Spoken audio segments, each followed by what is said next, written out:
Comenzamos hoy con el trabajo práctico número 3, que corresponde al tema de osteología, la rama de la anatomía que estudia el tejido óseo, los huesos, y también el trabajo práctico número 4, que corresponde a artrología, que es aquella rama que se encarga del estudio de los movimientos articulares.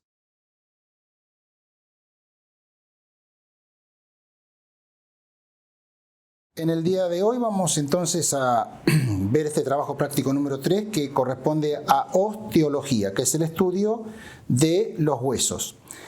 Sabrán por las clases teóricas que la conformación del animal está dada por el esqueleto, ¿sí? Y a ese esqueleto lo podemos clasificar en un esqueleto axial, un esqueleto apendicular y un esqueleto esplácnico. El esqueleto esplácnico es aquel donde hay porciones óseas en órganos. El ejemplo clásico es el hueso del pene del perro y el hueso del corazón. El esqueleto apendicular es el esqueleto de los miembros, es la base ósea entonces de los miembros anteriores y posteriores, y el esqueleto axial es aquel que está formando parte de todo el eje central de ese animal. Otra clasificación que podemos ver es por el tipo de aposición de las células óseas, el esqueleto óseo compacto y el esqueleto óseo esponjoso. Como su nombre lo indica, el compacto es aquel donde macroscópicamente, como podemos observar acá, no hay poros, no hay superficie de perforaciones, da la imagen de esto ser bien compacto. Aquí, en esta parte de este hueso largo, ¿sí? Mientras que en el esqueleto esponjoso, como tenemos aquí el ejemplo, es donde justamente tiene todo ese aspecto de esponja. Hay una enorme cantidad de poros que están formando parte de ese hueso. Prácticamente todos los huesos tienen una estructura interna de hueso óseo esponjoso y revestido, como en este caso, por tejido óseo compacto, que, repito, consiste en que la superposición de células óseas va realizándose de forma tal que no deja esta estructura porosa.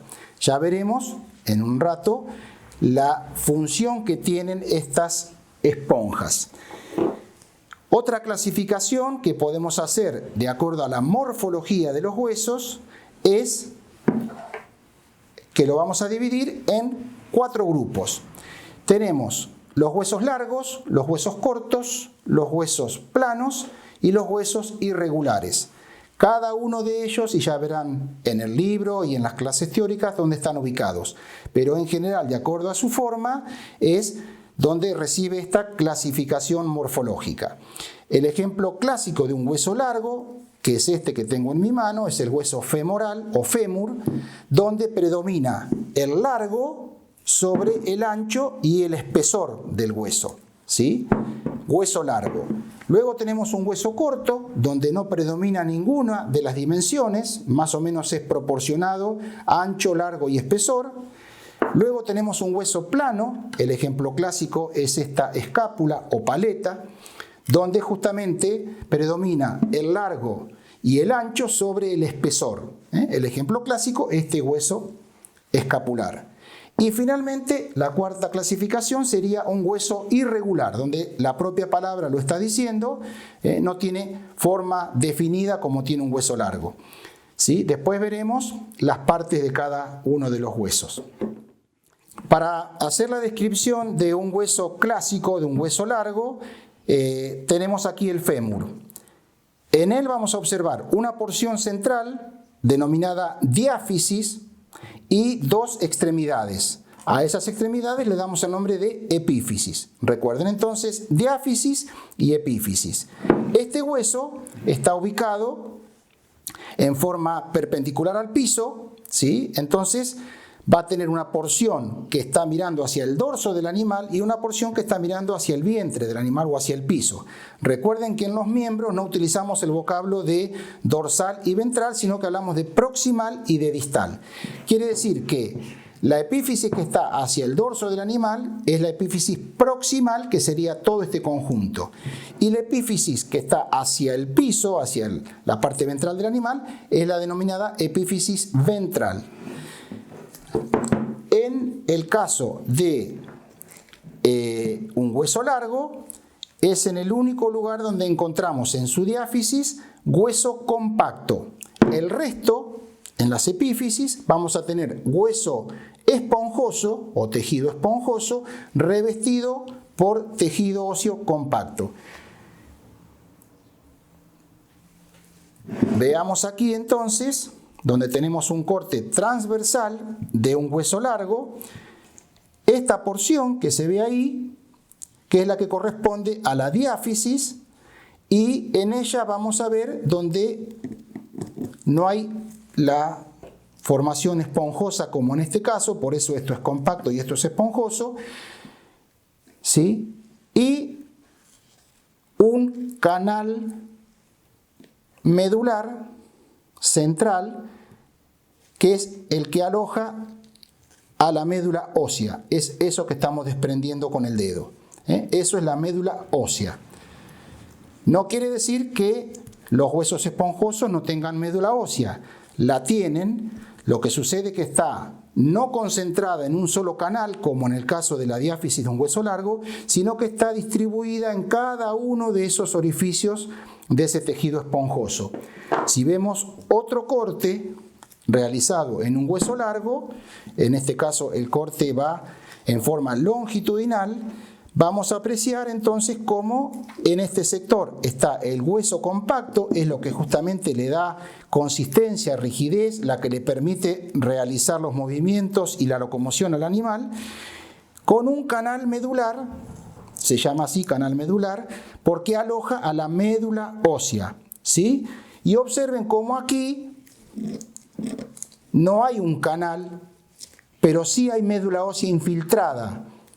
Verán de las clases teóricas que la médula ósea se clasifica en médula ósea roja, que es lo que se ve allí, que es la que está más activa, donde se forma el tejido hematopoyético, y cuando comienza a no haber actividad eritrocitaria ni hematopoyética, comienza esa médula ósea a infiltrarse con tejido adiposo y cambia la coloración de rojiza a color amarillenta, que es lo que podemos apreciar en esta médula ósea, ¿sí? No confundir canal medular, que sería repito, que está presente en la diáfisis de un hueso largo, con lo que es el canal vertebral. Este es un corte realizado en las vértebras torácicas. Vean ahí los cuerpos vertebrales, y este sector que está aquí es el canal vertebral, no canal medular, pero sí por dentro de ese canal vertebral está ubicada la médula ósea espinal, órgano del sistema nervioso central, ¿sí? Entonces no confundir canal medular con canal vertebral, ¿sí? Bien, entonces nos quedó aquí la presencia del tejido óseo compacto, el tejido óseo esponjoso, ¿sí? Y la infiltración de médula ósea. Observen, porque a su vez en este preparado lo podemos ver, esta línea, ¿sí? Allí y allí, que es la metáfisis. Hablábamos entonces de diáfisis, de epífisis proximal y distal, y una porción intermedia que es la metáfisis. Se encuentra alojada allí y en este lugar. Esos son los puntos de crecimiento en largo de este hueso largo, ¿sí? Allí es donde se comienza una osificación que se le llama endocondral, donde inicialmente, cuando el animal es joven, esta porción está conformada por tejido cartilaginoso, por eso lo de endocondral.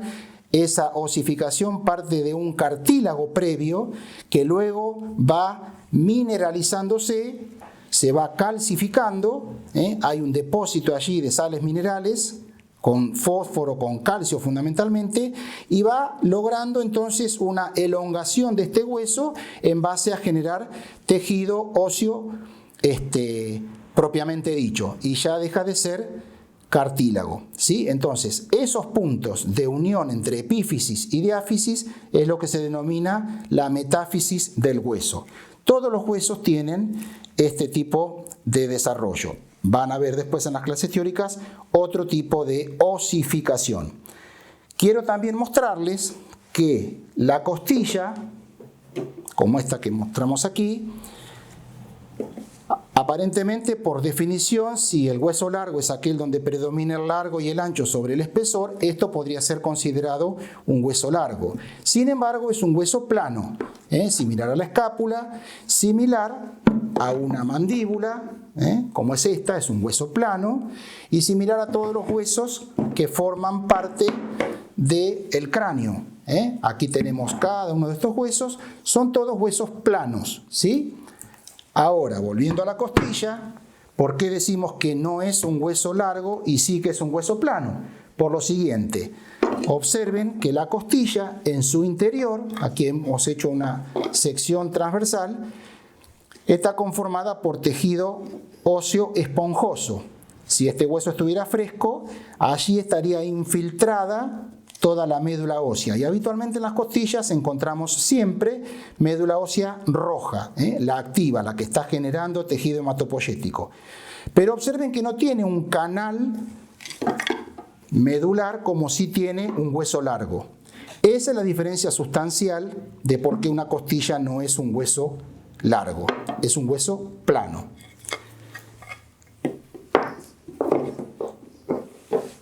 En los huesos cortos, como este que estamos mostrando, básicamente lo vamos a encontrar en los miembros.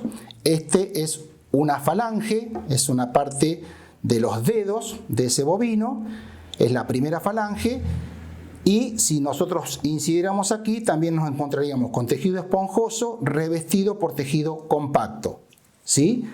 Y el otro ejemplo clásico, así como veíamos el canal, como veíamos aquí, el canal medular, otra vez el canal vertebral, ven que se confunden, aquí lo podemos apreciar, ¿sí?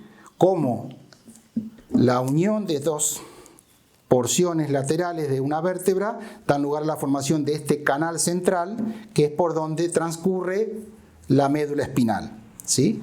Esta, que es una vértebra lumbar, ¿sí?, como todas las vértebras, tiene un cuerpo vertebral, tiene una apófisis dorsal o espinosa, tiene apófisis transversas, que son estas laterales, como alas, ¿sí?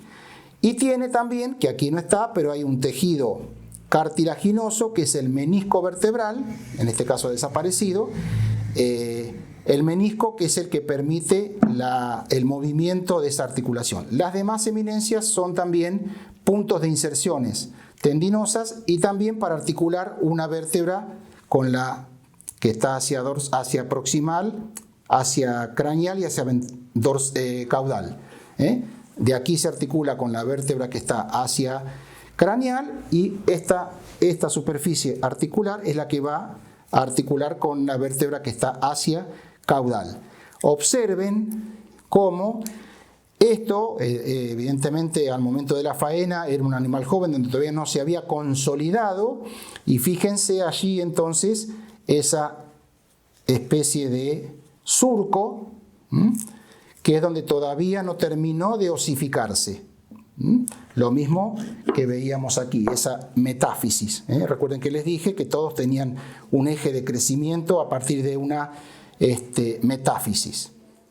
También podemos apreciar en este corte longitudinal del hueso largo, habíamos dicho las líneas de crecimiento, dos membranas, dos cápsulas que reciben el nombre de periósteo, que como su nombre indica es una membrana que está revistiendo la parte externa de todos los huesos, el periósteo, y otra membrana que está tapizando, envolviendo interiormente este canal medular. Entonces podemos encontrar interiormente una pequeña membrana, una fina membrana denominada endósteo, porque está hacia el interior de ese hueso, y un periósteo, que es aquel que está revistiendo. ¿Dónde se ve muy prácticamente esto? Cuando tenemos las costillas, el clásico asado argentino, esa especie de membranita que envuelve al hueso, que se desprende cuando está cocinándose, eso sería el periostio, ¿sí? Mientras que el endostio, ¿sí? Es aquella lámina interna. También hablando de esa costilla fresca, todo ese líquido que va chorreando mientras se va asando esa costilla, de ese asado argentino como dijimos, eso que está escurriéndose no es otra cosa más que la médula ósea roja que está infiltrada en ese tejido óseo esponjoso de la costilla. Y finalmente vamos a ver en el hueso largo también otra estructura que son lo que se llaman agujeros nutricios, ¿sí? Ahí tenemos uno, ¿sí? Un agujero nutricio que es por donde van a ingresar y salir vasos sanguíneos, ¿sí? Van a ingresar también y es punto de salida de vasos linfáticos, que son los que van a llevar y traer todos los nutrientes para todas estas células óseas. Y justamente como esa médula ósea es la que está formando los glóbulos rojos, los glóbulos blancos y las plaquetas, va a tener que, a través de un vaso sanguíneo, llegar al torrente sanguíneo general. Y esos vasos sanguíneos que van a llegar al torrente sanguíneo general van a salir por una gran cantidad de agujeros nutricios. Este es uno de gran tamaño, pero observen que hay muchos más, ¿sí? En toda la superficie hay esos agujeros nutricios. Finalmente vamos a mostrar las piezas dentarias, dientes, donde la clasificación en el bovino es incisivos, premolares y molares. Los incisivos están ubicados en la porción más oral del animal y se caracterizan por presentar una sola raíz. Ahí lo tenemos. La función de esos dientes incisivos es la de realizar un corte del alimento que están recibiendo, sobre todo cuando realizan el pastoreo directo a campo. Luego contamos con 3 premolares, 1, 2 y 3 molares, ¿sí? Recuerden que los dientes incisivos están presentes solamente en el maxilar inferior o mandíbula. Esto, si lo armamos, sería allí, lo tenemos presente solamente en esta porción de mandíbula inferior o maxilar inferior. Mientras que en el maxilar superior vamos a tener la presencia de los 3 premolares y los 3 molares, pero fíjense que no hay presencia de dientes incisivos en el maxilar superior. Esto obviamente topográficamente está ubicado de esta forma. Los dientes incisivos, ¿sí? Está redundante hablar de incisivos inferiores porque no hay superiores. Acuérdense, y esto lo vamos a ver bien en aparato digestivo, están realizando ese corte en una estructura cornificada que se denomina almohadilla dentaria o almohadilla dental. Lo veremos en detalle cuando veamos aparato digestivo. Entonces, repetimos, los dientes incisivos que tienen una sola raíz, luego tenemos los dientes, los molares con más raíz. Esto está relacionado, una raíz que se inserta profundamente en el hueso, en el alvéolo óseo, y justamente está relacionado a la función que tiene, ¿sí? Ese es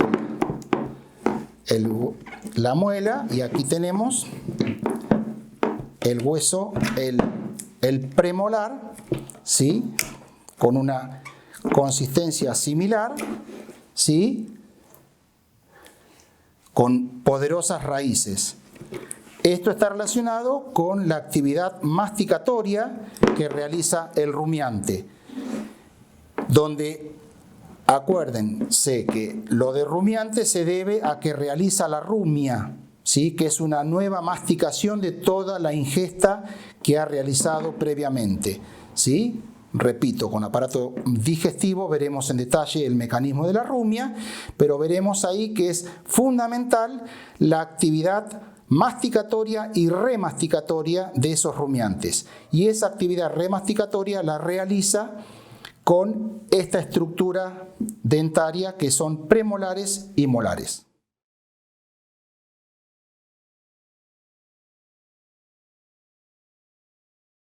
El tema correspondiente a este trabajo práctico número 4 es artrología. Es, como dijimos, la rama de la anatomía que estudia las articulaciones y sus movimientos. De acuerdo a la clasificación que podemos hacer de esas articulaciones, la realizamos con los movimientos que se pueden realizar con ellas. Recuerden que articulación, por definición, es la unión de dos o más huesos, ¿sí?, sin que necesariamente tenga que haber entre ellos movilidad. Por ello es que a la clasificación de esa articulación la vamos a dividir en tres grupos. Están las que no tienen movimiento, denominadas sin artrosis. Hay también otros términos para utilizar, pero bueno, el que utilizamos frecuentemente es el de sin artrosis. Y el ejemplo clásico son los huesos del cráneo, que se articulan entre ellos. Recuerden, por definición, la unión de dos o más huesos. No hablamos de movimiento. Este es un hueso, este es otro, este es otro. El hueso nasal, el hueso frontal, el hueso maxilar. Pero fíjense que entre ellos no hay movimiento, ¿sí? Están unidos. El tipo de unión lo tienen en el libro, ya saben cómo se clasifican también este tipo de uniones, pero vean entonces que esta es una articulación, aunque no le veamos movimiento, y justamente como no tiene movimiento se llama sin artrosis, sin movimiento. El otro grupo son las denominadas anfiartrosis, son aquellas donde la articulación no tiene demasiado movimiento, ¿sí?, pero permite algo de movimiento. El ejemplo clásico de una anfiartrosis, donde los movimientos son reducidos, es en la columna vertebral. Ven cómo permite los cuerpos vertebrales, que tienen un cartílago y un disco intervertebral, permiten movimientos, ¿sí?, con esa columna vertebral, pero limitados, ¿sí? No son tan inmóviles como una sinartrosis, pero tampoco son tan móviles como el tercer grupo, que son las diartrosis, ¿sí?, que el ejemplo clásico lo tenemos en los miembros, ¿sí? Aquí entonces vamos a tener la clasificación de una diartrosis, o la articulación con mucho movimiento. Y otro ejemplo que podemos mencionar es aquí. Vean entonces la amplitud de movimiento que se pueden realizar en esta diartrosis.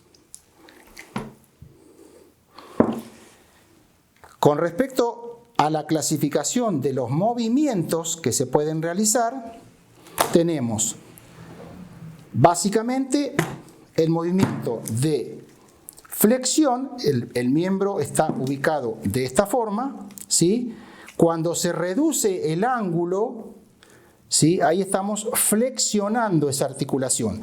Obviamente, ¿de qué articulación nos estamos refiriendo? A esta articulación, ¿sí? Fíjense que acá hay huesos largos, este es el hueso humeral, el húmero. Esto sería la articulación, como vimos en el primer trabajo práctico, de la región del codo. Esta es la punta del codo. Entonces, este codo allí está haciendo un movimiento de flexión y allí está haciendo un movimiento de extensión. Otro ejemplo de los movimientos de flexión y extensión lo podemos encontrar aquí, en la articulación de la columna vertebral. Esta es la primera vértebra cervical, también llamada atlas, con estos cóndilos del hueso occipital que forma parte del cráneo, ¿sí? Entonces, este es el movimiento de afirmación o de negación que puede realizar el animal. Ahí también hay una flexión y una extensión de ese cuello. Con esta primera vértebra cervical, recordemos el nombre, es atlas, podemos mencionar un nuevo tipo de movimiento que es el de rotación, ¿sí? Vean entonces cómo las estructuras óseas están diseñadas para que permitan los movimientos. Este es un movimiento de rotación, ¿sí?, de rotación. Fíjense que aquí está inhibida la posibilidad de hacer flexión y extensión. Esto es una rotación.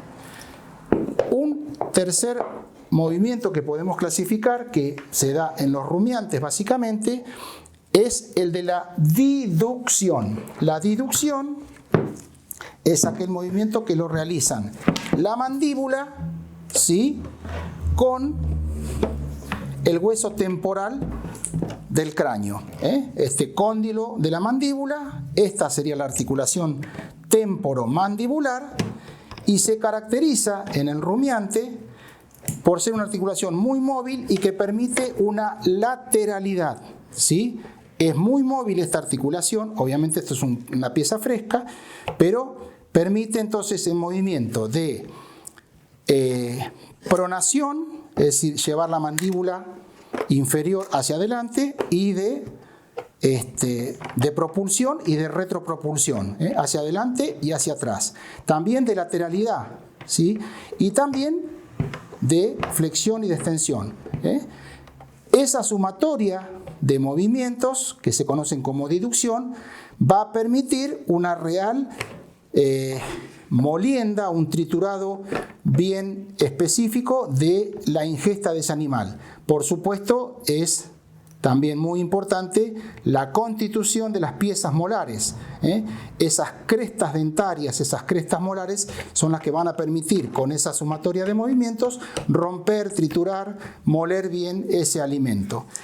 Mencionábamos recién entonces el movimiento de la diducción realizado por la articulación temporomandibular, es decir, el hueso temporal del cráneo con la mandíbula. La particularidad de los rumiantes es que mastican de a un lado por vez, no mastican haciendo coincidir las dos arcadas dentarias. Observen allí cómo en este caso están coincidiendo las muelas y los premolares de superior con inferior, mientras que aquí, ¿sí?, no están coincidiendo, ¿sí? En este momento la masticación se está realizando solamente del lado derecho del animal. Ven allí cómo no coinciden. Luego, si tenemos el movimiento de lateralidad que permite justamente la amplitud de esta articulación, se hacen coincidir las arcadas dentarias de la porción izquierda, pero observen cómo quedan sin coincidir las del lado derecho. ¿Sí? Esto estaríamos articulando de esta forma, y observen ahí entonces cómo no se contactan estas superficies masticatorias. De hecho que entonces estos movimientos de flexión y extensión, los de lateralidad, los de llevar hacia adelante, que se llamaría propulsión, y volver hacia atrás, o mejor dicho sería hacia oral y hacia aboral, propulsión y retropropulsión, la sumatoria de todos esos movimientos parecería que está masticando como en redondo, y eso sumado a las crestas masticatorias de las muelas rompe y tritura el alimento. Veremos ahora entonces los componentes de una articulación móvil, de una diartrosis. Primer componente, el hueso, ¿sí?, que forma parte entonces de esa articulación. A ese hueso vamos a encontrar esta otra estructura,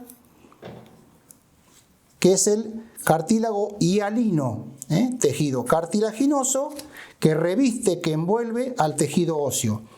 Ahí podemos apreciar entonces cómo por debajo de este cartílago hialino de revestimiento, todo eso de color blanquecino, nacarado, ¿sí?, reviste entonces al hueso. Misión de ese cartílago, justamente revestir y evitar el desgaste de la superficie ósea en ese movimiento de articulación. Recuerden, en esta articulación estaría faltando aquí el hueso rotuliano, que es el que permite el movimiento y el deslizamiento en este surco. Entonces, dijimos hueso, cartílago de revestimiento. Otra estructura, otro componente articular, aquí tenemos otra articulación, que en este caso es la articulación del codo. Observen esta pequeña membrana, ¿sí?, que estamos ahí tomando con la pinza. Vamos a hacer una ligera incisión, un cortecito, y esto es lo que se denomina cápsula articular. Cápsula articular, que obviamente está revistiendo toda la articulación, y de esa cápsula podemos decir que tiene dos capas.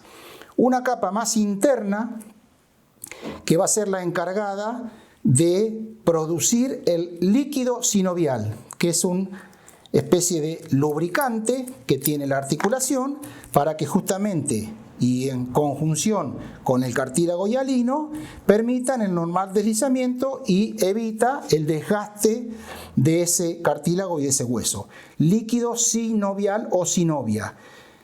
La otra capa más externa de esta cápsula articular es la que en determinados puntos sufre un engrosamiento, ¿sí? Y en algunos casos ese engrosamiento dado por tejido conectivo, ¿sí?, llega a formar ligamentos llamados ligamentos capsulares. Aquí, por ejemplo, tenemos un ligamento capsular. Vean que está dentro, aquí sacamos este tejido muscular que está, y formando parte de la misma cápsula, ahí lo podemos apreciar, ven, hay como un espesamiento, como un engrosamiento de esta cápsula articular, y esta porción más firme, más dura, es lo que se conoce con el nombre de ligamento capsular. Misión de la cápsula, dijimos, formar el líquido sinovial o sinovia, y también servir para cerrar esta articulación y darle firmeza. Junto con sus ligamentos capsulares le da firmeza a la articulación. Si seguimos incidiendo,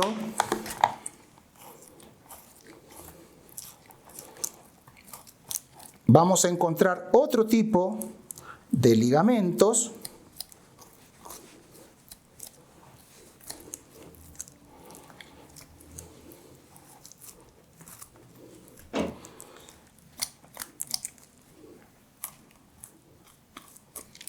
ahí se ven también de color blanco nacarado,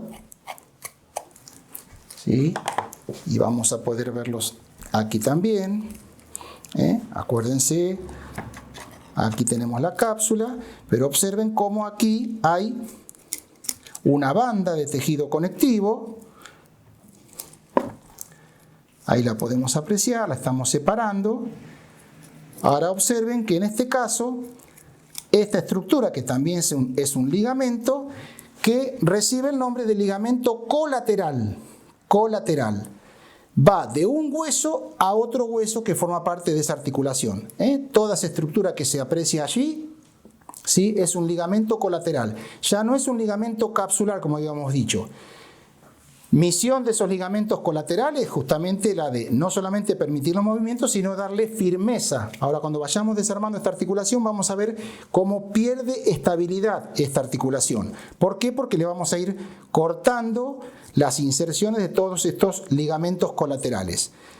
Existen ligamentos colaterales mediales y colaterales laterales, ¿sí? Pero recuerden, no son los ligamentos que nombramos anteriormente en los ligamentos capsulares.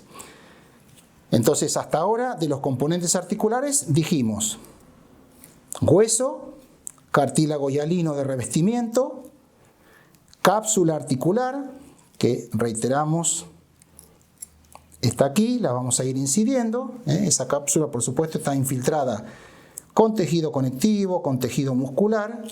Vamos incidiendo esa cápsula, ven que es como el envoltorio que tiene esa articulación, ¿sí? Y cómo empiezan a aparecer las superficies internas de la articulación. Dijimos entonces la cápsula con el líquido sinovial, los ligamentos capsulares, los ligamentos colaterales. En esta articulación, que es la de la chiquizuela, vulgarmente conocida, que es la fémoro-tibio-rotuliana, podemos apreciar además estructuras que no están presentes en todas las articulaciones móviles. Esta les diría que es la más rica en componentes articulares. Nos está faltando, repito, la rótula o hueso rotuliano.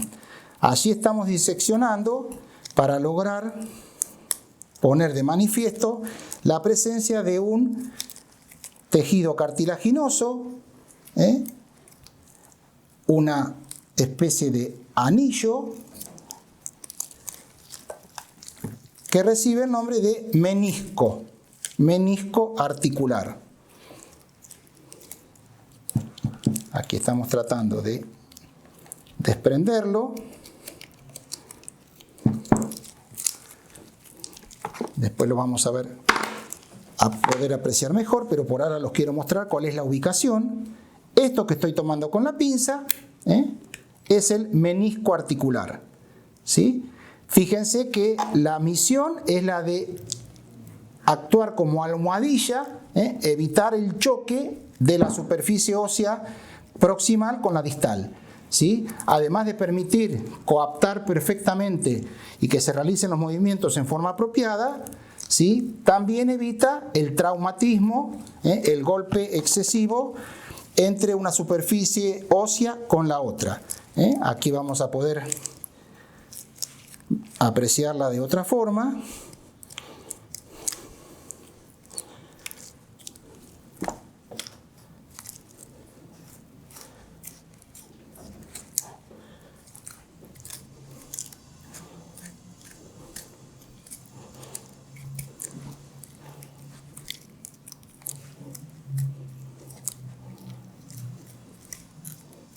Bueno, ahí entonces podemos observar la ubicación de ese menisco. Ahora, cuando terminemos de desarmar esta articulación, lo vamos a apreciar en su mejor forma.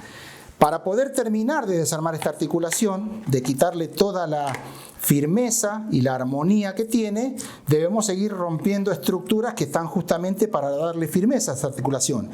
Y en esta articulación puntualmente, como dije anteriormente, que es la más rica en componentes articulares, nos encontramos con los ligamentos cruzados anteriores y posteriores. Ahí voy a proceder a incidir un ligamento cruzado y van a ver cómo entonces esta estabilidad articular se va a ir perdiendo. Porque justamente estas estructuras que están formadas por tejido conectivo, ¿sí? Su misión es la de darle firmeza a la articulación. Observan el recorrido de este ligamento, cómo está como cruzado. Ahora después lo vamos a ir diseccionando y lo vamos a poder separar. Ven que no tiene nada que ver con el menisco articular, que es este. Existen también ligamentos meniscales, como este que estoy incidiendo en este momento, que mantienen ese menisco articular en posición.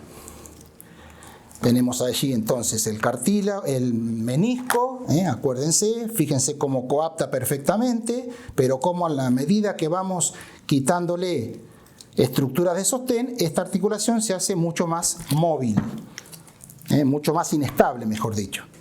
Aquí vamos a cortar un ligamento colateral y fíjense cómo esa inestabilidad se agudiza. Y observen ahí, entonces, los llamados ligamentos cruzados. Ya incidimos uno. Un poquito más abajo. Ahí hemos incidido el ligamento cruzado anterior y nos queda por incidir allí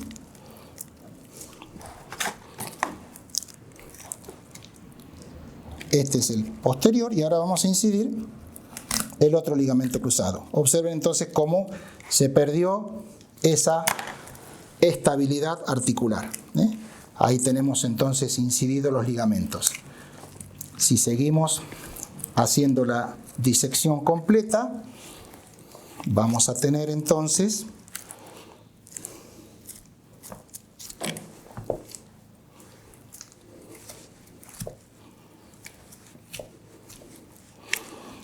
esta membrana, esta lengüeta de tejido conectivo, es lo que hablaba anteriormente del ligamento meniscal, de menisco. Ahí lo estoy incidiendo, ven que está insertado a la propia superficie ósea y vean entonces cómo esta lengüeta de tejido cartilaginoso,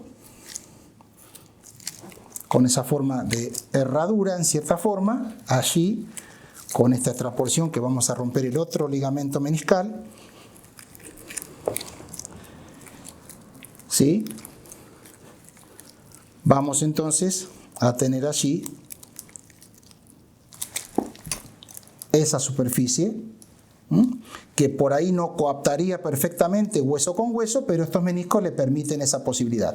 Y además recuerden el movimiento amortiguador que tiene como función esta estructura. Meniscos articulares.